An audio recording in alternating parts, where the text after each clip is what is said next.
How to fix the YouTube automatic pause problem. Hey guys, welcome back to the channel.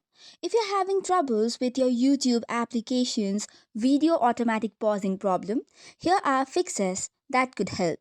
Step 1, you have to clear cache and data. For this, head over to device settings, scroll down to apps, tap on see all apps and scroll down to the bottom to find YouTube. Now that this is done, tap on storage and cache. After that, tap on clear cache and then on clear storage if required. This might ask you to log in back again, so make sure to do that. Now head over to the previous page and tap on permissions. After that, allow all required permissions such as camera, location, microphone, and videos and songs. Now that this is done, head over to Play Store, search for the YouTube application, and if there is an update button available, make sure to tap on it so that the latest version will be installed.